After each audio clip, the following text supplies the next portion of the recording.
প্রিয় দর্শক, আমন্ত্রণ জানাচ্ছি TVN24 এর নিয়মিত আয়োজন TVN ওয়েলনেস দেখার জন্য। সাথে আছে ডাক্তার সজল আশফাক।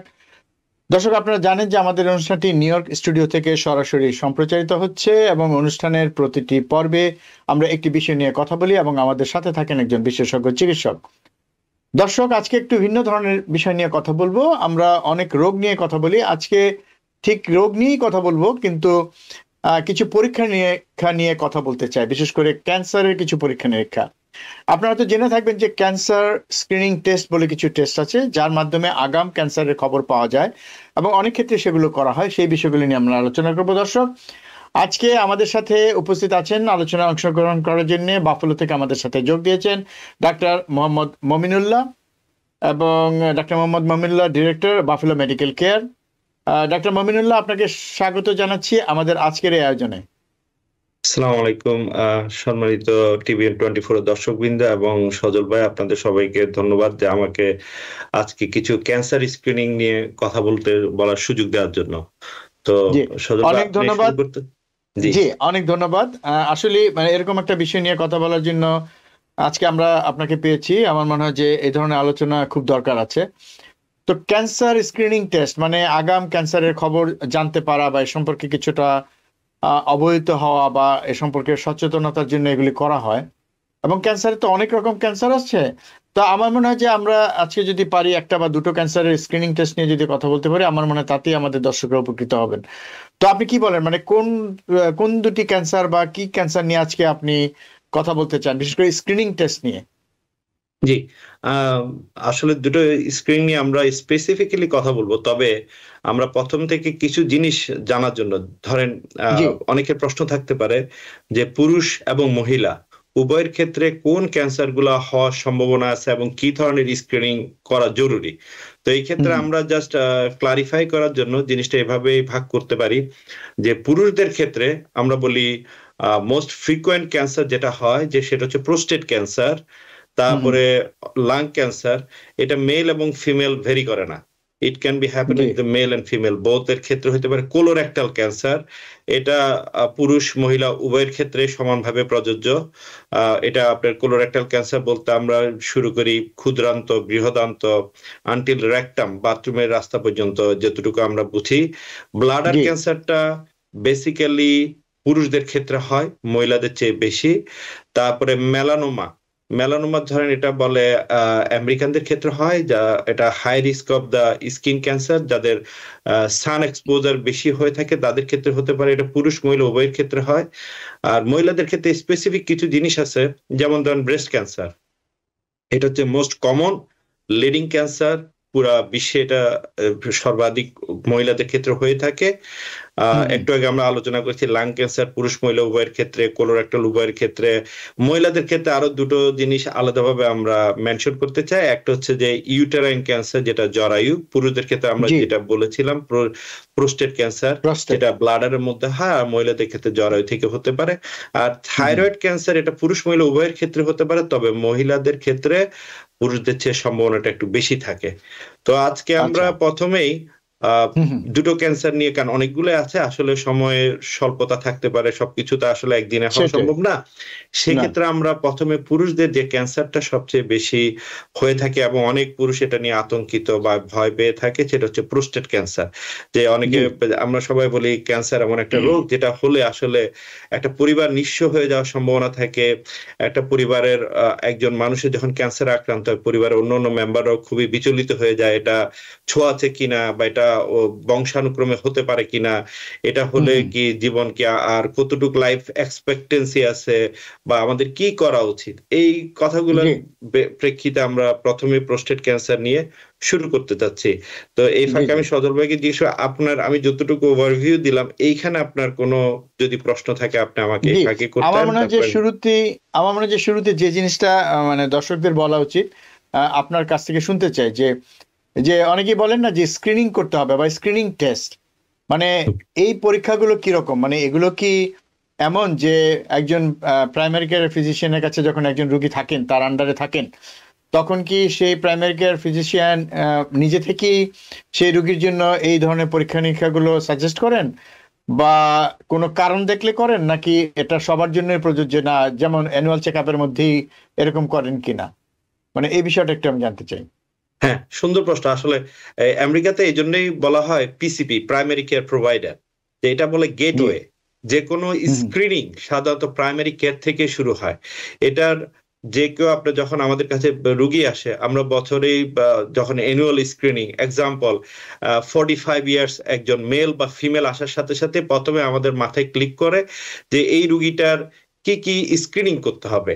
যে প্রথম হুম হুম ভিজিটে আমরা চিন্তা করি ওনার কোলোরেক্টাল ক্যান্সার স্ক্রিন, যেমন মেল হলে আমরা, মেল বা ফিমেল দুইটা হলে আমরা বলি কোলোরেক্টাল ক্যান্সার স্ক্রিনের জন্য যেমন এফওবিটি কিট দেওয়া হয়েছে কিনা, বা কোলোনোস্কোপির জন্য কোনো রেফারেল দেওয়া হয়েছে কিনা। এটা হচ্ছে যে ইন্ডিভিজুয়ালি প্রত্যেকটা যারা 45 এন্ড অ্যাবাভ, এক্সাম্পল একটা দিলাম আমরা যে কোলন ক্যান্সার স্ক্রিনিং।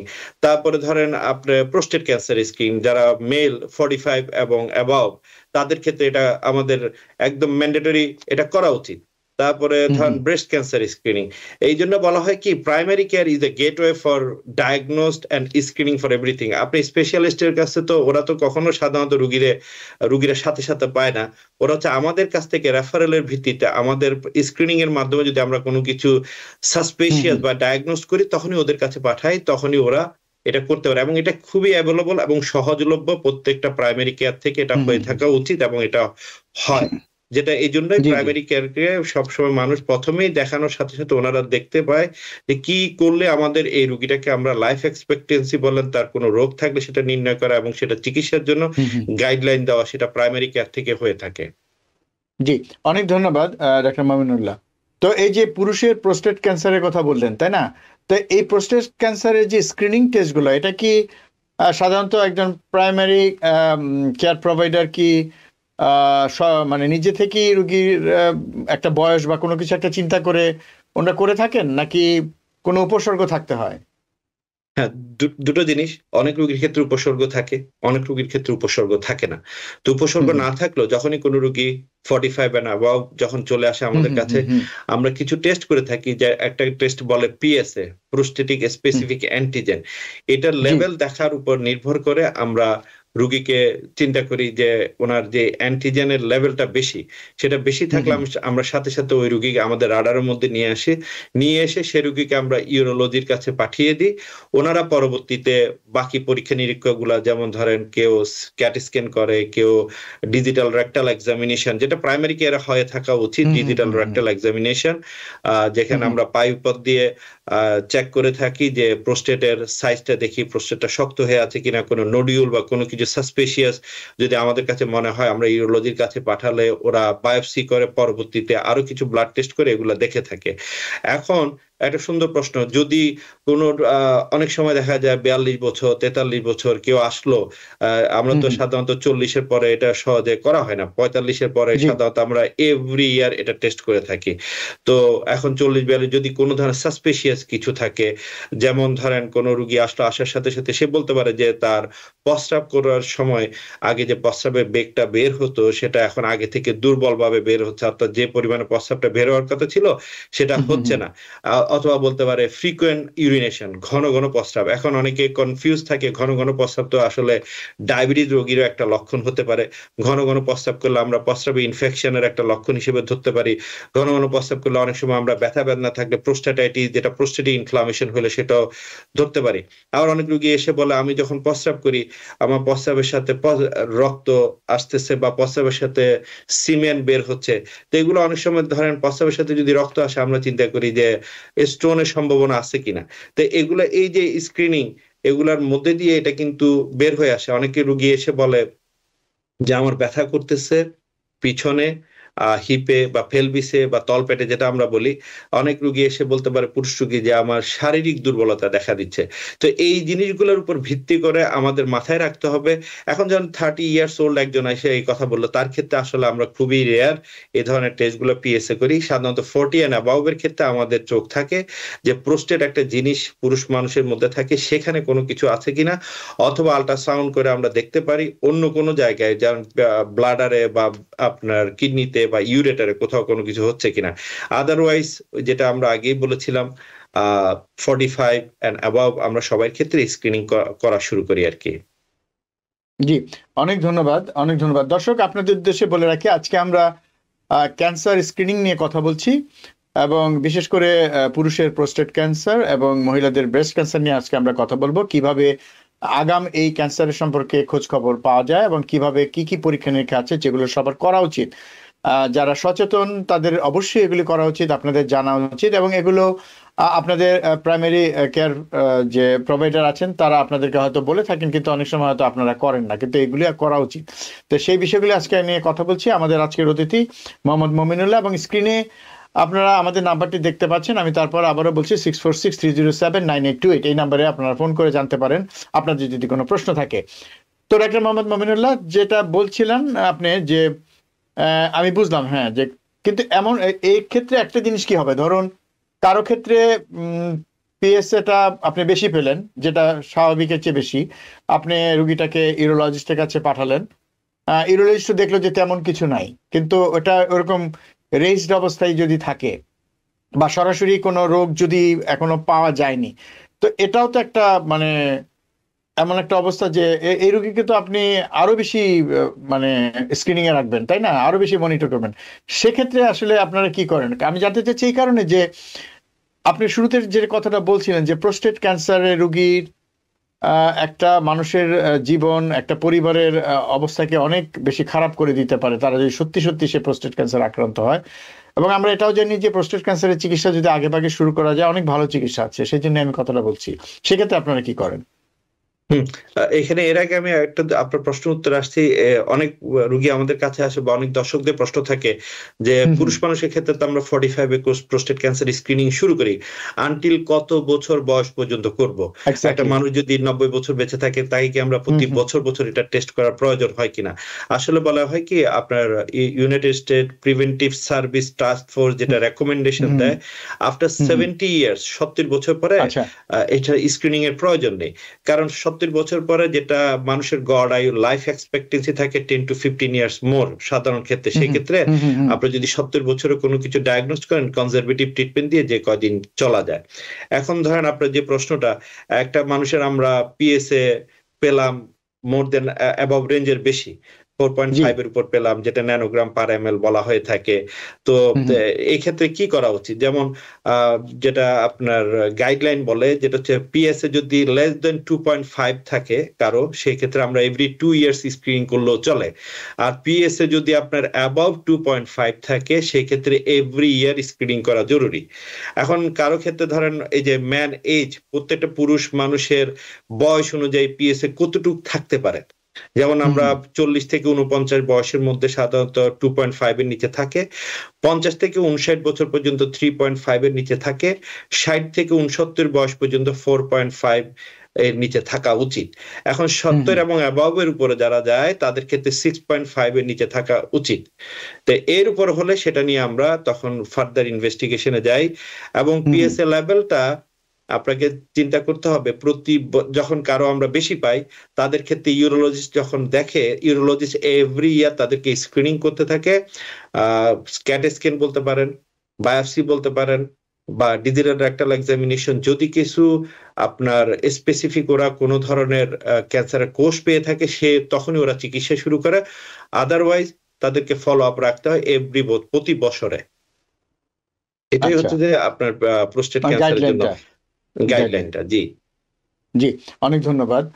আমার মনে হয় যে দর্শক আপনারা যারা দেখছেন আপনারা বুঝতে পারছেন যে পিএসএ পরীক্ষাটা কত গুরুত্বপূর্ণ, এবং এটা একটা গাইডলাইনও আছে, এবং সেই মাত্রার উপর নির্ভর করে বছরে প্রতি বছর কিভাবে করবেন বা কত বছর অন্তর করবেন সেগুলো একটা গাইডলাইন আছে। কাজী এক্ষেত্রে আসলে আমার মনে হয় যে অবহেলা করার সুযোগ নেই। আমি আমাদের অতিথির সঙ্গে আবারও আলোচনা করতে চাই যে পিএসএ বেশি এবং আপনারা একটা গাইডলাইন ফলো করছেন, সেটা নিয়ে রুগীকে পর্যবেক্ষণ করছেন নিয়মিত, বা রুগীকে ইউরোলজিস্টের কাছে পাঠাচ্ছেন, আসছেন। তো এক্ষেত্রে আসলে এই যে পিএসএ লেভেলটা হাই, এটা আসলে কতটা প্রোস্টেট ক্যান্সারের ঝুঁকি নির্দেশ করে? মানে এটা অনেক হয় কি, মানে পিএসএটা হাই দেখি ভয় পেয়ে গেল, ডাক্তারের কাছে গেল, প্রতি বছর বছর করছেন, কিন্তু আলটিমেটলি ঝুঁকিটা কতটুকু? মানে এই সতর্ক হওয়ার পরেও মানে যেই রোগীটা, আমি বলতে চাই যে আপনাদের কথা শুনছেন, নিয়মিত পরীক্ষা নিরীক্ষাগুলি করছেন, আপনার আন্ডারে থাকছেন, পর্যবেক্ষণ আপনার মনিটর করছেন, তারপরেও সেক্ষেত্রে প্রোস্টেট ক্যান্সারের ঝুঁকিটা কতটুকু? হ্যাঁ, এটা মনিটর করাটাই জরুরি। মনিটর করার মাধ্যমে আমরা আর্লি ডিটেকশন করতে পারি। তো এটা ঝুঁকিটা থেকে যায়। তো মেজরিটি ক্ষেত্রে সাধারণত আমরা যদি ধরেন ১০০% হিসেব করি, ১০০ জন রোগীকে যদি আমরা প্রোস্টেট ক্যান্সার স্ক্রিনিং করি, হয়তো 5 to 10% এক্ষেত্রে আমরা হাই পিএসএ পেয়ে থাকি। পাওয়ার পর ওনাদেরকে যদি আমরা ফলো আপে রাখি, এর থেকে ধরেন শতকরা ১০ জন রোগীকে আমরা হাই পিএস এর জন্য ফলো আপ রাখি। এর থেকে ১ থেকে ২ জন রোগীর হওয়ার সম্ভাবনা থাকে, কিন্তু সবার ক্ষেত্রে হওয়ার সম্ভাবনা থাকে না। সেক্ষেত্রে খেয়াল রাখতে হবে কিছু বদভ্যাস যেগুলো থাকে, মানুষ যারা স্মোকিং করে, এই জিনিসগুলো একটু পরিত্যাগ করা উচিত। তার কারণ খেয়াল রাখতে হবে যে আপনি স্মোক যখন করে কেউ, অনেকে বলে যে হ্যাঁ স্মোকিং লাং ক্যান্সারের ঝুঁকি বাড়ায়, কিন্তু এটাও খেয়াল রাখতে হবে স্মোকিং নিকোটিন কিন্তু আমাদের প্রস্রাবের সাথে যখন কেউ যখন প্রস্রাব করে তখন খেয়াল করবেন যে প্রস্রাবের সাথে নিকোটিনের গন্ধ বের হইতে থাকে। তো এই ক্ষেত্রে কিছু ফ্যাক্টর থাকে। তো রোগীকে এইগুলো বদভ্যাসগুলো ত্যাগ করা, প্রচুর পরিমাণে অনেকে ক্যাফিন সমৃদ্ধ খাবার খেয়ে থাকে, এই খাবারগুলো থেকে পরিত্যাগ করা, প্রচুর পানি খাওয়া এবং আপনার শাকসবজি খাওয়া, যেগুলোর মাধ্যমে এই প্রোস্টেট ক্যান্সারটাকে আমরা প্রিভেন্ট করতে পারি। এখন এটা অনেকের প্রশ্ন থাকে যে এটা কি বংশানুক্রমে, অর্থাৎ আমি সেই প্রশ্নটাই আসছিলাম। আমি এক প্রশ্নগুলি করে দিই একবারে, যে আপনি যেহেতু ওই দিকে আলোচনা নিয়ে যাচ্ছেন, আমি ওইদিকে যেতাম। তো এটা তো একটা হলো, কিন্তু তারপরেও ওই যে আপনি যে কথাগুলি বললেন, যাদের পিএসএ হাই, তাদেরকে কিছু লাইফস্টাইল চেঞ্জের কথা বলেন, কিছু বদভ্যাস থাকলে সেগুলো ত্যাগ করার কথা বলেন, তাতে হয়তো তাদের কিছুটা লাভ হয় বা রোগের প্রক্রিয়া হয়তো ধীর হয়ে যেতে পারে। এটা তো একটা বিষয় আছে। কিন্তু যেটা জানার কথা, যেটা আপনি শুরু করছিলেন, সেটা আমি যদি বলি যে এটা কাদের মধ্যে বেশি, মানে সবার তো পিএসএ বেশি থাকে না, মানে পিছনে কি এমন কোনো কারণ আছে? আপনি যেমন বললেন ধূমপান, কেউ যদি ধূমপান করে বা অনেকে অ্যালকোহল নিচ্ছেন বা আরো কোনো বদভ্যাস যদি থাকে, সে কারণে বাড়ে কিনা, বা বংশগত কিনা, বা অন্য রোগের কারণে হচ্ছে কিনা, মানে মানে মোটামুটি ভাবে কারণগুলো সম্পর্কে যদি একটু ধারণা দেন। এখন আসলে কিছু কিছু জিনিস কারণ ছাড়াও হয়, কিছু জিনিস কারণ দিয়ে হয়। তো এখন এগুলো বংশানুক্রমে কারো যে হবে তার কোনো কিন্তু গ্যারান্টি নেই। যেমন আপনার আমরা যখন ব্রেস্ট ক্যান্সার স্ক্রিনিং এ আসবো, সেই ক্ষেত্রে অনেক সময় কিছু জিনিস থাকে যেটা মিউটেশনের বিআরসি কতগুলা থাকে, সেখান থেকে হতে পারে, কিন্তু এই ক্ষেত্রে কোনো মিউটেশনের সম্ভাবনা সাধারণত থাকে না। তো এই ক্ষেত্রে ভয় পাওয়ার কোনো কারণ নেই যে আমার বাবা বা বাবার বাবার হয়ে গেছে, দাদা, তা আমার ক্ষেত্রে প্রোস্টেট ক্যান্সার হওয়ার সময়। হ্যাঁ, ফ্যামিলিগত একটা হিস্ট্রি বলে যদি ফ্যামিলির কারো কোনো ক্যান্সার থেকে অন্যদের ক্ষেত্রে সে ক্যান্সার না হলেও অন্য কোনো ক্যান্সার হওয়ার সম্ভাবনা থেকে যায়, সেই জন্য সে বংশানুক্রমে স্ক্রিনিংটা জোরদার করতে হয় পরবর্তী প্রজন্মের ক্ষেত্রে, যে কোনো ধরনের স্ক্রিনিং যাতে মিসিং না হয়ে থাকে। তো এটার জেনেটিক্যালি কোনো স্পেসিফিক কোনো কিছু নেই যে প্রোস্টেট ক্যান্সার একজনের হলে আরেকজনের হবে, এই ধরনের কোনো ধরনের নাই। তবে একটা জিনিস খেয়াল রাখতে হবে, ওই যে একটা কথা বলছেন আপনি যে রোগ, কিছু কোনো রোগ আছে কিনা, যে হ্যাঁ এখন ধরেন যাদের ডায়াবেটিস আছে, ডায়াবেটিসকে বলা হয় বহুমূত্র রোগ, ডায়াবেটিস হলেই যে প্রোস্টেট ক্যান্সার হবে তাও না, কিন্তু কিছু কিছু রোগে, যে কোনো রোগের কারণে মানুষের ইমিউনিটি সিস্টেম গুলা দুর্বল হয়ে যেতে পারে। তারপরে ধরেন আপনার যে কোনো কোষ বিভাজনটা বেড়ে যেতে পারে, এগুলার কারণে তখন মানুষের ক্ষেত্রে অন্য অন্য ক্যান্সারের ঝুঁকির সম্ভাবনা বেড়ে থাকে। একটা সুস্থ মানুষের ক্ষেত্রে যতগুলো খানি ক্যান্সারের সম্ভাবনা থাকে, অসুস্থ যারা অন্য অন্য রোগে ভুগে তাদের ক্ষেত্রে যে কোনো রোগের সম্ভাবনা সাধারণ সুস্থ মানুষের চেয়ে অনেক গুণ বেশি। আচ্ছা আচ্ছা, তো অনেক ধন্যবাদ ডাক্তার মমিনুল্লাহ, যে প্রোস্টেট ক্যান্সার স্ক্রিনিং সম্পর্কে শুনলাম। এটা কি আমি একটা অন্য প্রশ্ন হঠাৎ করে মনে হলাম, যদি ভুলে যাই এই জন্য বলছি, যে ধরেন কারো যদি অন্য কোনো ক্যান্সার থাকে, সেই ক্যান্সারের কারণে কি প্রোস্টেট ক্যান্সার হতে পারে? হ্যাঁ, এটা হচ্ছে যে আপনি একটা ভালো প্রশ্ন করেছেন। অনেকের ক্ষেত্রে বলে যে মেটাস্টেসিস বলে, অথবা মিউটেশন, বা এক জায়গা থেকে অন্য জায়গায়, যেমন কারো যদি ব্রেস্ট ক্যান্সার থাকে তার ক্ষেত্রে অনেক সময় আমরা অন্য কোনো ক্যান্সারের সম্ভাবনা আছে কিনা, সেকেন্ড অন্য কোথাও এটা মেটাস্টেসিস করতেছে কিনা, লাং ক্যান্সার হচ্ছে কিনা, বা কারো লাং ক্যান্সার আছে সেই ক্ষেত্রে তার কোলোরেক্টাল ক্যান্সার এটা মেটাস্টেসিস হয়ে যাচ্ছে কিনা, বা লিভারে ছড়াচ্ছে কিনা, এই ধরনের অনেক কিছু আছে যেগুলো আমরা পর্যায়ক্রমে সামনে আলোচনার মাধ্যমে একটা ভাবে বের হয়ে আসবে। তবে প্রোস্টেট ক্যান্সার অন্য ক্যান্সার থেকে হওয়ার সম্ভাবনা খুব রেয়ার। সেটাই, মানে আর মানে ছোট্ট করে যদি বলেন, আমরা এরপরে বিরতিতে যাব, মানে চিকিৎসার ধরনটা কিরকম, মানে এর থেকে সেরে ওঠার সম্ভাবনা কতটুকু? প্রোস্টেট ক্যান্সার আপনি প্রথমে সজল ভাই বলছেন একটা, যেটা অনেকগুলা ক্যান্সার আছে মানুষের শরীরে হতে পারে। তো অনেকগুলার মধ্যে prostate cancer one of the, মানে মন্দের ভালো যেটা বলে, আমি আচ্ছা, ক্যান্সার মানে তো আসলে খারাপ।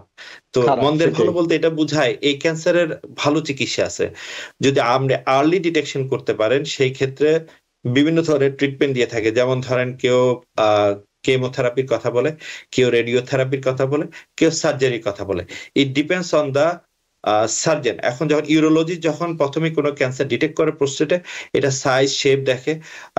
ইয়াং পেশেন্টদের ক্ষেত্রে বলে আপনি প্রোস্টেটটা ফেলে দিলে, যাদের ধরেন ফ্যামিলি হিস্ট্রি কমপ্লিটেড আছে, যাদের আর বাচ্চা কাচ্চা নেওয়ার কোনো ইচ্ছা নাই, কারণ প্রোস্টেট থেকে একটা সেমিনাল ফ্লুইড বের হয় যেটা আমাদের স্পামের সাথে মিক্স হয়ে আমাদের বংশ সিমেন্ট তৈরিতে একটা সাহায্য করে। তো এই ক্ষেত্রে আপনার যদি প্রোস্টেটটা ফেলে দেওয়া যায়, হ্যাঁ প্রোস্টেট ফেলে দিলে কোনো সমস্যা হবে কিনা অনেকে প্রশ্ন করে। হ্যাঁ, প্রোস্টেট একটা ফেলে দিলে ধরেন আপনার প্রস্রাব করতে কোনো প্রবলেম হইতে পারে, ড্রিবলিং অফ ইউরিন জি, অনেক সময় হয়ে থাকে, অনেকের ক্ষেত্রে হয় না। তবে depends on the size, depend on the location, প্রোস্টেটের কোথায় হচ্ছে, এর উপর ডিপেন্ড করে 3 ধরনের চিকিৎসা যেটা করা হয়ে থাকে: কেমোথেরাপি, রেডিওথেরাপি এবং সার্জারি। অনেকের ক্ষেত্রে আগে কেমোথেরাপি দিয়ে এটা সাইজ ছোট করে আপনার সার্জারি করা হয়। অনেকের ক্ষেত্রে শুধু কেমোথেরাপি দিয়ে বাকি জীবনটা চলে যায়, হয়তো একটা নির্দিষ্ট সময় পর্যন্ত দেওয়ার পরে প্রতি বছর এটা স্ক্রিনিং করতে থাকে। অনেকের জি, ক্ষেত্রে হয় রেডিওথেরাপি, এটা ছোট করে সার্জারি করা হয়। এটা ডিপেন্ড করে যারা আসলে সার্জন এবং সেটাই। ওদের রোগীর উপরে। অবস্থার উপরে, সেটাই। জি, তো অনেক ধন্যবাদ ডাক্তার মোহাম্মদ মনিমুল্লাহ। দর্শক, আপনারা যারা আমাদের সাথে আছেন, আমাদের সাথেই থাকবেন। আমরা একটু বিরতিতে যাচ্ছি, বিরতির পর আবার ফিরে আসবো অনুষ্ঠানে। দর্শক, বিরতির পর আবার ফিরে এলাম অনুষ্ঠানে। আপনারা দেখছেন টিভিএন ওয়েলনেস, সাথে আছি ডাক্তার সজল আশফাক। আমাদের আজকের অতিথি ডাক্তার মোহাম্মদ মমিনুল্লাহ, উনি বাফেলো থেকে আমাদের সাথে যোগ দিয়েছেন, বাফেলো মেডিকেল কেয়ারের ডিরেক্টর। এবং আজকে আমরা কথা বলছি, আপনারা দেখেছেন ইতিমধ্যে যে আমরা আজকে কথা বলছি ক্যান্সার স্ক্রিনিং নিয়ে। ইতিমধ্যে প্রোস্টেট ক্যান্সার নিয়ে অনেকটাই কথা বলা হয়ে গেছে। আমরা মহিলাদের একটা ক্যান্সার নিয়ে কথা বলবো আজকে, এবং সেটা অলরেডি আমরা আলোচনা করেছি যে ব্রেস্ট ক্যান্সার নিয়ে আজকে আমরা কথা বলবো। তো ডাক্তার মোহাম্মদ মমিনুল্লাহ যেটা বলছিলেন শুরুতে, যে প্রোস্টেট ক্যান্সারের মন্দের ভালো, এটা পরিবারে কারো থাকলে তার মধ্যে একই রকম ক্যান্সার হবে সেরকম কোনো আশঙ্কা নেই। তবে পরিবারে কারো ক্যান্সার থাকলে সেটার স্ক্রিনিং করা উচিত, তার মধ্যে অন্য ক্যান্সারের ঝুঁকিটা কিন্তু থেকেই যায়। এই কথাটা শুনলাম, কিন্তু পাশাপাশি এটা আপনি বলছিলেন যে ব্রেস্ট ক্যান্সারের কিন্তু তা না। এক্ষেত্রে পরিবারের কোনো সদস্য থাকলে পরিবারের পরবর্তী যারা সদস্য, পরবর্তী প্রজন্মের মধ্যে এটা আসতে পারে, সেই ঝুঁকিটা থাকে। তো এক্ষেত্রে কি ব্রেস্ট ক্যান্সারের স্ক্রিনিংটা আপনারা আরো বেশি সিরিয়াসলি করে থাকেন? আমরা আসলে ব্রেস্ট ক্যান্সার স্ক্রিনিং নিয়ে আরো বেশি সিরিয়াসলি করে থাকি। তো এখন ব্রেস্ট ক্যান্সার যখনই কোনো রোগী আমাদের কাছে আসে, তখন আমরা এখন চেক করে থাকি ওদের মেল এবং ফিমেল। এখন অনেকে প্রশ্ন করে যে ব্রেস্ট ক্যান্সার কি শুধু কি ফিমেলের ক্ষেত্রে হয়ে থাকে, না ব্রেস্ট ক্যান্সার মেলের ক্ষেত্রে হয়ে থাকে? তো মেল ফিমেল দুইজনের ক্ষেত্রেই কিন্তু আপনার ব্রেস্ট ক্যান্সারের ঝুঁকি থাকে। যখনই কোনো রোগী আমাদের কাছে আসে 45 and above, তাদের ক্ষেত্রে আমরা প্রতিটা মহিলার ক্ষেত্রে আমরা ব্রেস্ট ক্যান্সারের জন্য তাদেরকে বলি যে গোল্ড স্ট্যান্ডার্ড যেটা বলে ম্যামোগ্রাম করার জন্য বলা হয়ে থাকে। ম্যামোগ্রাম ছাড়া অনেকে প্রশ্ন করেন আর কোনো কিছু কি আছে যেটা দিয়ে ব্রেস্ট ক্যান্সার নির্ণয় করা যায়? তো এখন দেখেন কোনো রোগী আছে যাদের কোনো ধরনের সিমটম থাকে, যেমন অনেক রোগী আছে ওরা সিমটম নিয়ে আসে এরকম যে আমার বুকে ব্যথা করতেছে, আমার ব্রেস্টে একটা লাম্পের মতো আছে, ফুলে আছে, ব্যথা করতেছে, এটা কি করা উচিত? তো এখন ফিমেল মেল আসলে সবার ক্ষেত্রে তখন আমরা এটা কিন্তু ইগনোর করি না, কারণ breast cancer one of the dangerous cancer for female. সেই ক্ষেত্রে অবশ্যই ওনাদেরকে দ্রুত কিন্তু মনিটরের আওতায় আনা উচিত। তো এই ক্ষেত্রে আপনার দেখবেন অনেকগুলো অর্গানাইজেশন, নিউ ইয়র্ক সিটি বলেন, আমেরিকার বিভিন্ন অর্গানাইজেশন ব্রেস্ট ক্যান্সার নিয়ে খুব গুরুত্বপূর্ণভাবে আলোচনা করে। তো সেক্ষেত্রে করতে হবে কি, প্রতিটা রোগীকে বছরে একবার ম্যামোগ্রাম স্ক্রিনিং এর জন্য আমরা পরামর্শ দিয়ে থাকি, এবং তাদের ক্ষেত্রে স্ক্রিনিং করার জন্য আমরা রিকুইজিশন দিয়ে বিভিন্ন অর্গানাইজেশনে পাঠিয়ে থাকি। আমাদের প্রাইমারি কেয়ারের ক্ষেত্রে আমরা যেটা করি, আমাদের অফিসের সামনেগুলোতে প্রতি মাসে 1 থেকে 2 বার আপনার কিছু বাস আসে যেগুলা হসপিটালের সাথে অ্যাফিলিয়েটেড।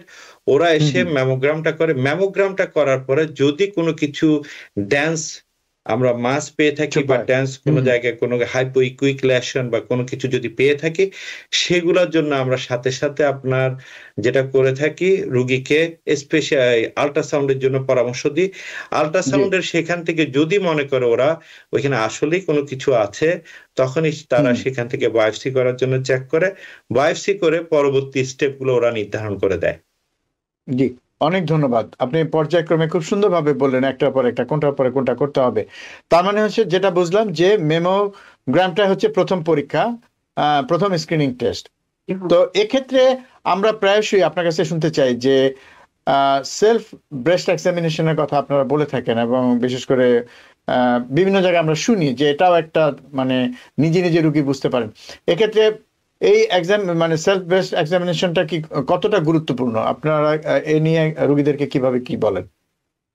হ্যাঁ, সেলফ এক্সামিনেশনটা ইজ ভেরি ইম্পর্টেন্ট। তো এটা যেভাবে বলা হয়ে থাকে, কোনো পুরুষ বা মহিলা যখনই শাওয়ার নিতে থাকে, বলা হয় মাসে একবার you can do your breast examination by yourself.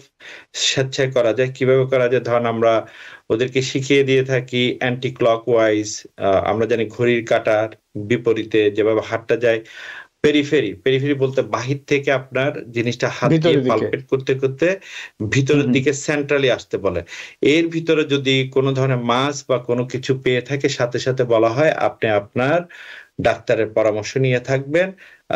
যদি ওনাদেরকে আমরা বলি আপনি আসবেন, আসার পরে যদি আমাকে বলেন, তখন আমাদের যারা ফিমেল মহিলা হয়ে থাকে, মহিলা অ্যাসিস্ট্যান্ট আছে, তারা চেক হুম। করে থাকে, অথবা আমাদের ফিমেল ফিজিশিয়ান আছে যাদের কাছে আমরা পাঠিয়ে দিই। ওনার কারণ হুম। সফিস্টিকেটেড কেস, তো ওনারা পরবর্তী এক্সামিনেশন করে। আর মেল হলে সেক্ষেত্রে আমরা নিজেরাই এক্সামিন করে আমরা যদি মনে করি আসলেই কোনো কিছু আছে, সেক্ষেত্রে আমরা হুম। পাঠিয়ে দিয়ে থাকি আপনার আল্ট্রাসাউন্ড করার জন্য অথবা ম্যামোগ্রাম করার জন্য। আচ্ছা, অনেক ধন্যবাদ। ডাক্তার মমিনুল্লাহ, ধরুন কোনো একজন মহিলার ব্রেস্ট ক্যান্সার আছে, উনি চিকিৎসা নিচ্ছেন, উনি যে অবস্থায় থাকুক, হয়তো সেটা যাচ্ছেন, যে অবস্থায় থাকুক, তো তার পরবর্তী প্রজন্মের ক্ষেত্রে কোন বয়সের যদি মেয়ে থাকে, তার মেয়ে থাকে যদি, তো তাদের স্ক্রিনিং টেস্টটা কোন বয়স থেকে শুরু করতে হয়? হ্যাঁ, খুব সুন্দর প্রশ্ন। যদি এখন ধরেন কেউ একজন ডায়াগনোস হয়ে গেছে 50 ইয়ার্স এ যে ওনার ব্রেস্ট ক্যান্সার আছে, তো ওনার হুম। মেয়ে বা ওনার মেয়ের মেয়ে, বলা হচ্ছে at least 5 to 10 years early আপনার স্ক্রিনিং শুরু করা উচিত। তারপরে যদি কেউ 50 তে হয়, এট লিস্ট 40 তে আমরা ওনাদের স্ক্রিনিং শুরু করি। তো স্ক্রিনিং এর ও মধ্যে আচ্ছা। ম্যামোগ্রাম বা ধরেন আমরা আল্ট্রাসাউন্ড, এই জিনিসগুলো। হুম। হুম। হুম। হুম। আচ্ছা, তো একটা কথা হচ্ছে যে মানে সাধারণত মানে এই ব্রেস্ট ক্যান্সারের স্ক্রিনিং টেস্টটা কোন বয়স থেকে করা উচিত? এটা এটা বলা হয় আপনার 45 অ্যান্ড অ্যাবাভ। তবে আচ্ছা, আচ্ছা। এটা আহ, সাধারণত এখন বলা হয় আপনার হাই রিস্ক গ্রুপ যাদের ক্ষেত্রে আছে, হুম। তাদের হুম। ক্ষেত্রে আমরা 40 বছর বয়স থেকে শুরু করাটা উচিত। মানে হাই রিস্ক গ্রুপ কারা, মানে কাদেরকে আপনারা এই গ্রুপে ধরছেন? হ্যাঁ, হাই রিস্ক গ্রুপের মধ্যে অনেক কিছুই আসলে কনসিডার করা হয়, যাদের ফ্যামিলিতে কারো কোনো ক্যান্সারের সম্ভাবনা আছে বা যে রয়ে গেছে বা হয়ে গেছে, মানে তাদের যে ক্ষেত্রে কোনো আমরা হাই ক্যান্সার রিস্ক। না, শুধু ব্রেস্ট ক্যান্সার? ব্রেস্ট ক্যান্সারটা স্পেশালি ব্রেস্ট আচ্ছা, cancer related with breast breast cancer. এবং আচ্ছা। Ovarian cancer, hmm. যাদের ওভারিয়ান ক্যান্সারও হুম। আছে বা ব্রেস্ট ক্যান্সার আছে, হুম। হুম। দুটাই মহিলাদের ক্ষেত্রে হয়। তো ওইখান হুম। থেকে হুম। আমরা তাদেরকে হাই রিস্ক গ্রুপে ধরে থাকি। আবার ধরেন কিছু কিছু জিনিস আছে আর্লি মেনোপজ বলে, ঠিক আছে, হুম। হুম। যারা অনেক আর্লিতে আপনার পিরিয়ড বন্ধ হয়ে গেছে, তাদের ক্ষেত্রে আমরা হাই রিস্ক করে ধরে থাকি। তারপর অনেক সময় বলা হয় দেরিতে যারা ম্যারি আর্লি মানে লেট ম্যারি যারা হয়, অনেকের হুম। বাচ্চা হুম। নিতে দেরি হচ্ছে, তাদেরকেও কিন্তু আমরা হাই রিস্ক গ্রুপ হিসেবে ধরে থাকি। আচ্ছা, আচ্ছা। মানে এই ক্ষেত্রে আসলে একটু মানে আপনারা পরীক্ষা নিরীক্ষাগুলো একটু আগে ভাগে শুরু জি। করেন। তো তো এক্ষেত্রে একটা একটা জিনিস জানতে চাই, ধরুন একটা বয়সে ধরুন 45 বললেন, তো একজনের আপনি ম্যামোগ্রাম করলেন, কিছুই পাওয়া গেল না। তো এরকম মানুষ যারা আছেন বা এরকম মহিলা যারা আছেন, তাদের ক্ষেত্রে কত বছর পর পর এটা করা উচিত? অ্যানুয়ালি প্রতি বছরই করা উচিত। রেকমেন্ডেশন প্রতি ইটস বছর? Very important. Every single years 45 হুম। এর হুম। বছর পর থেকে সবাইকে ম্যামোগ্রাম করা উচিত। আচ্ছা, এবার আমরা একটু অন্য প্রসঙ্গে যাই। যে ব্রেস্ট ক্যান্সার সম্পর্কে শোনা মানে যেটা আমরা শুনি বা অনেক দর্শকরা হয়তো মনে করেন যে কন্ট্রাসেপটিভ পিল খেলে ব্রেস্ট ক্যান্সারের ঝুঁকি বাড়ে, কেউ কেউ বলেন। আবার এটাও শুনি যে ব্রেস্ট ফিডিং না করলে ব্রেস্ট ক্যান্সারের ঝুঁকি বাড়ে, এই কথাগুলো কি কতটা সত্য? এর সাথে কি মানে বৈজ্ঞানিক কোনো ভিত্তি আছে সব কথার? হ্যাঁ, এই ক্ষেত্রে কিছু বৈজ্ঞানিক ভিত্তি আছে। আপনার যেমন ধরেন কন্ট্রাসেপটিভ পিলের কথাই ধরি আমরা। তো অনেক মহিলাদের ক্ষেত্রে যখন 45 এর পরে অনেকেই আছে ইরেগুলার পিরিয়ড হচ্ছে, বেশি, বেশি হুম, হুম, ব্লিডিং হচ্ছে। তো বলা হচ্ছে অনেকে আছে ধরেন বলে যে আমার সারাশরীর পোস্ট মেনোপজাল সিনড্রোম যেটা আমরা বলি, সারা হুম, শরীর হুম, জ্বালাপোড়া করতেছে, মাথা জ্বলতেছে, শরীর জ্বলতেছে। তো তাদের ক্ষেত্রে কি করতে হয়? তাদের ক্ষেত্রে বলা হয় গাইনোকোলজি ডাক্তারের কাছে গেলে পরামর্শ নিলে ওনারা বলে থাকে যে আপনি আ একটা কাজ করেন, আমরা কিছু পিল দিচ্ছি। এই পিল মানে কি? পিল হচ্ছে যে আসলে এক হুম, ধরনের হরমোন হুম, সাপ্লিমেন্ট। হুম, ধরেন ইস্ট্রোজেন, প্রজেস্টেরন কন্টেনিং পিল বিভিন্ন ধরনের দিয়ে থাকে। হুম, হুম, এই সমস্ত পিল কি করে? মানুষের শরীরে এক্সট্রা হরমোন সিক্রেট করে। সেখান থেকে আপনার ব্রেস্ট ক্যান্সারের কিছুটা ঝুঁকি বাড়ে। কারণ যেকোনো সময় মনে রাখতে হবে যেকোনো হরমোন আননেসেসারি যদি আমরা মানুষের শরীরে প্রয়োগ করে থাকি, এ থেকে হুম, হুম, খারাপ কিছু হওয়ার সম্ভাবনা থাকে। আর ওই যে আপনি একটা সুন্দর কথা বলছেন যে অনেকে বুকের দুধ খাওয়ায় না বা বুকের দুধ মা বাচ্চাকে খাওয়াচ্ছে না, তাদের ক্ষেত্রে কি ক্যান্সার হওয়ার সম্ভাবনা থাকে? না, সেই ক্ষেত্রে ক্যান্সার হওয়ার সম্ভাবনা নাই। তবে বুকের দুধ হচ্ছে একটা নিউট্রিশন। এটা যদি বাচ্চাকে দেওয়া না হয়ে থাকে, সেই ক্ষেত্রে ইন ফিউচারে কোনো সমস্যা হতেও পারে, নাও হতে পারে। জি, অনেক ধন্যবাদ, অনেক ধন্যবাদ। খুব সুনির্দিষ্ট উত্তর পেলাম আমি। তো ডাক্তার মোহাম্মদ মমিনুল্লাহ, যেটা আমার যেটা প্রশ্ন, আপনি কি শুনতে পাচ্ছেন? হ্যাঁ, আমি শুনতে পাচ্ছি। হ্যাঁ, হ্যাঁ। আচ্ছা, আ যেটা প্রশ্ন করতে চাচ্ছিলাম যে এই ব্রেস্ট ক্যান্সারের ক্ষেত্রে অ্যা আমরা যেটা বললাম যে একটা হলো যে আ হরমোন রিপ্লেসমেন্ট থেরাপির কথা শুনি। তো আপনি যেটা বললেন যে অনেক ক্ষেত্রে পোস্ট মেনোপজাল সিনড্রোমের জন্য অনেক সময় পিলগুলো দেন। তো এই হরমোন রিপ্লেস থেরাপির সঙ্গে আমাদের দর্শকরা হয়তো অনেকে পরিচিত থাকতে পারে। তো এই জিনিসটা তো একই জিনিস নাকি? হ্যাঁ, একই জিনিস। সেজন্যই কিন্তু আপনার যখন কাউকে হরমোন রিপ্লেসমেন্ট থেরাপি দেওয়া হয়, তখন কিন্তু হুম, হুম। আ আপনার বলে কি এটার ভালো খারাপ ২ টার দিকে কিন্তু বলে বলা দেওয়া হয়। উচিত।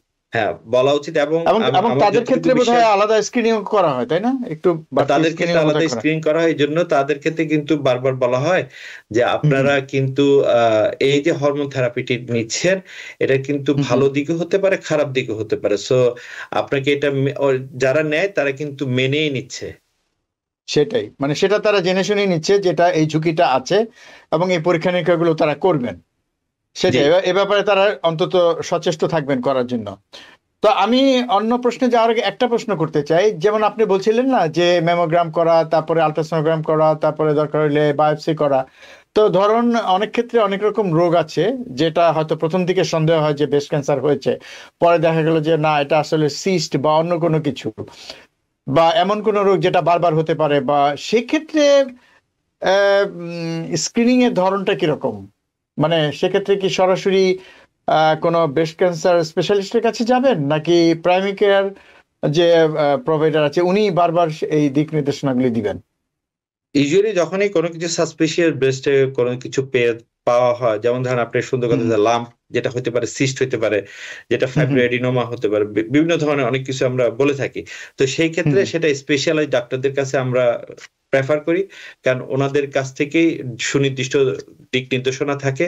ধরেন একটা হুম, সিস্ট পেল, সেই সিস্টটাকে ওনারা রিমুভ করে ফেলে দিল বা সেই সিস্টটা ওনারা প্রতি ৬ মাস বা ১ বছর পর, পর ওরা আল্ট্রাসাউন্ড ম্যামোগ্রাম করার মাধ্যমে এটার আকার পরিবর্তন, এটা কি কোন ধরনের আপনার বৃদ্ধি হচ্ছে কিনা, এটা একটা হুম, সিস্ট হুম, থেকে মাল্টিপল সিস্টে রূপান্তরিত হচ্ছে কিনা, সেক্ষেত্রে ওনারা এটা দেখে। অনেক সময় রোগী কিন্তু আ ২ দিকে ফলো আপ এ থাকে। স্পেশালাইজড ডাক্তার এবং হচ্ছে যে প্রাইমারি কেয়ার। দুজনেই হুম, মনিটর হুম। করে যে আসলে এটা, কারণ এটা হচ্ছে আমাদেরও যেমন রেসপনসিবিলিটি আছে, স্পেশালাইজড জি। ডাক্তার ওনাদেরও রেসপনসিবিলিটি আছে। কারণ এখানে যদি আমরা রোগটাকে ইগনোর করি, এটা যদি খারাপের দিকে যায় তাহলে সবার ক্ষেত্রেই সমস্যা থাকে রোগীদের জন্য। হুম, হুম। অনেক ধন্যবাদ। তো এবার আরেকটা প্রশ্ন যে উম এই ব্রেস্ট ক্যান্সারের যে সমস্যাগুলি যাদের মধ্যে হচ্ছে বা যে ধরনের উপসর্গের কথা বলি না কেন, তো এদের ফলো আপ এর কথা শুনলাম। তারপরে এক্ষেত্রে আমরা যদি একটু শুনতে চাই যে আমি জানি না, মানে আমার মনে হয় যে দর্শকদের উদ্দেশ্যে একটু আপনার কাছ থেকে জানা উচিত আমার। সেটা হচ্ছে যে উপসর্গ সম্পর্কে। তার মধ্যে আমি উপসর্গতে যাওয়ার আগে আমি ২ ১ টা কথা একটু আপনার কাছ থেকে ক্লারিফাই করে নিতে চাই। অনেক সময় আমরা শুনি যে ব্রেস্টে কোনো কিছু যদি ব্যথাযুক্ত হয়ে থাকে, সেটা অন্তত ক্যান্সার না, এরকম একটা কথা অনেক রোগীরা বলেন, হয়তো তারা রোগীদের কাছ থেকে শুনেছেন, আমরা শুনেছি। তো এই জিনিসটা একটু, এটা কতটুকু সত্য এবং উপসর্গগুলো আসলে কিভাবে শুরু হয় ব্রেস্ট ক্যান্সারের ক্ষেত্রে? এখন ব্রেস্ট ক্যান্সারের ক্ষেত্রে কিছু জিনিস, যেমন অনেক রোগী আছে যেমন আমরা বলি আপনার অ্যাবসেস হতে পারে, মাস্টাইটিস, অনেক রোগী আছে যে বাচ্চাকে বুকের দুধ খাওয়াচ্ছে, ওইখান থেকে ব্রেস্টের মধ্যে ইনফ্লামেশন হতে পারে। আবার অনেক সময় ব্রেস্টে অ্যাবসেস বা ফোড়া হতে পারে। তো বুকে ব্যথা করলেই যে এটা আসলে আপনার যে ক্যান্সার সেটা না, কোনো লাম্প থাকলে সেটা ক্যান্সার তাও না। তো অ্যাবসেস হলে সে অ্যাবসেসের ট্রিটমেন্টটা আমাদেরকে করতে হবে। আর সেই ক্ষেত্রে এটাকে আসলে ডায়াগনোস করাটা হচ্ছে ভেরি ইম্পর্টেন্ট। আপনি যখন ডায়াগনোস করতে পারবেন দেন আপনি ট্রিটমেন্ট দিতে পারবেন। আপনি যে প্রশ্নটা করছিলেন, যে প্রশ্নটা ছিল যে ব্যথা হলেই যে অনেকে বলে এটা ক্যান্সার, এক্স্যাক্টলি ব্যথা হলেই যে ক্যান্সার হবে তা না, মানে বরং ব্যথা ছাড়াগুলোই বেশি ক্যান্সারের সম্ভাবনা থাকে। যেমন একটা ব্রেস্টে যখন লাম্প পাওয়া গেছে, সেই লাম্পটা আপনি যদি খেয়াল রাখতে হবে, এটা যদি আন্ডার আর্মেও যদি আমরা পাই একই ধরনের লাম্প, তারপরে যদি ধরেন নিপল থেকে কোনো ডিসচার্জ হচ্ছে, ব্লাডি ডিসচার্জ, সেক্ষেত্রে আমাদেরকে একটু ফোকাস করতে হবে। যে কোনো একটা ব্রেস্টে যখন আমরা লাম্প পাই, সেটা সাইজ, শেপ দেখতে হবে, এটা ইরেগুলার শেপ কিনা, এটা দ্রুত বড় হচ্ছে কিনা, কারণ ক্যান্সার কন্ডিশন খুব দ্রুত বড় হয়ে থাকে। তারপরে স্কিনে কোনো ধরনের চেঞ্জ হচ্ছে কিনা, যেমন স্কিনে লাল হয়ে যাওয়া, ডাম্পলিং মানে গর্তের মতো হয়ে যাওয়া, ডিম্পলিং যেটা স্ক্যালিং, বিভিন্ন তারপরে আমরা যেটা বলি নিপলটা কি আপনি ইনভার্সন ভিতরের দিকে ঢুকে যাচ্ছে কিনা, এগুলো তো এই জিনিসগুলো হচ্ছে যে আসলে ব্রেস্ট ক্যান্সারের একটা লক্ষণ হতে পারে, নাও হতে পারে, আনটিল এটা আমরা যতক্ষণ ইনভেস্টিগেশন করতে হবে যেটা ক্যান্সার না। জি সেটাই। অনেক ধন্যবাদ। এবং সবচেয়ে আমি আপনার কথা সূত্র ধরে দর্শকদের আরো মনে করে দিতে চাই যে ডাক্তার মমিনুল্লাহ যেটা বলছিলেন, যে অনেকগুলো উপসর্গের কথা বলছিলেন, এবং তার মধ্যে একটা কথা বলছিলেন যে এই ব্রেস্ট ক্যান্সারে কোনো চাকা যদি পাওয়া যায় এবং একই সাথে একই দিকে বগলের নিচে যদি ছোট গোটার মতো পাওয়া যায়, সেটা কিন্তু অবশ্যই আপনাকে খুব গুরুত্ব সহকারে বিবেচনা করতে হবে। তো ডাক্তার মোহাম্মদ মমিনুল্লাহ, আমরা অনুষ্ঠান শেষ করব। আমার মনে হয় যে আরো অনেক কিছু আলোচনা আছে ভবিষ্যতে, আমরা যেহেতু পরিকল্পনা করেছি যে স্ক্রিনিং টেস্ট নিয়ে ভবিষ্যতে আরো অনুষ্ঠান করব, তো তখন আলোচনা করা যাবে। আপনি শেষ ভাগে কিছু যদি বলতে চান, আমরা তারপর অনুষ্ঠানে ইতি টানবো। ধন্যবাদ TVN24 দর্শকদেরকে। তো আমি সবার উদ্দেশ্যে একটা কথাই বলতে চাই, যে কোনো prevention is better than the কিউর।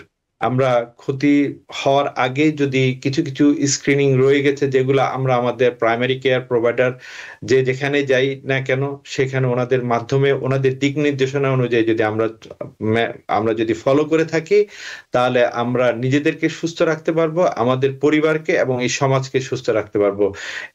এই প্রত্যাশা করে আমি আজকে বিদায় নিচ্ছি। আপনাদের সবাই সুস্বাস্থ্য এবং মঙ্গল কামনা করে আসসালামু আলাইকুম। ওয়ালাইকুম আসসালাম, আপনি ভালো থাকবেন।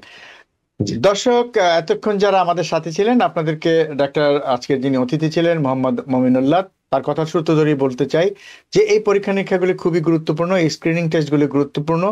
যখন আপনার প্রাইমারি কেয়ার ফিজিশিয়ান এগুলো আপনাদেরকে করতে বলেন, আপনারা খুব দ্রুত এগুলো করে নেবেন, এবং যাদের সমস্যা আছে তারা অবশ্যই এই সমস্যাটা অনুধাবন করে যদি এই পরীক্ষা নিরীক্ষাগুলো করেন, খুব সহজেই কিন্তু অনেক ভয়ঙ্কর রোগ আগে ভাগে ডায়াগনোসিস হয়ে যাবে, এবং তাতে কি হবে, তাতে চিকিৎসাটা খুব সহজ হবে। এবং অনেক ক্ষেত্রে এই চিকিৎসাগুলো, এই ক্ষেত্রে কিন্তু এই ধরনের ক্যান্সার কিন্তু নিরাময়যোগ্য থাকে যদি আগে ভাগে ধরা যায়। দর্শক, আগামীতে আবার দেখা হবে অন্য কোনো বিষয় নিয়ে। সবাই ভালো থাকবেন, সুস্থ থাকবেন। আল্লাহ হাফেজ। TVN24 টেলিভিশন দেখতে আজই কল করুন 7187776556। লগ ইন করুন www.totalcablebd.com। নিউ ইয়র্ক থেকে সম্প্রচারিত TVN24 টেলিভিশন বিশ্বজুড়ে বাঙালির কণ্ঠস্বর।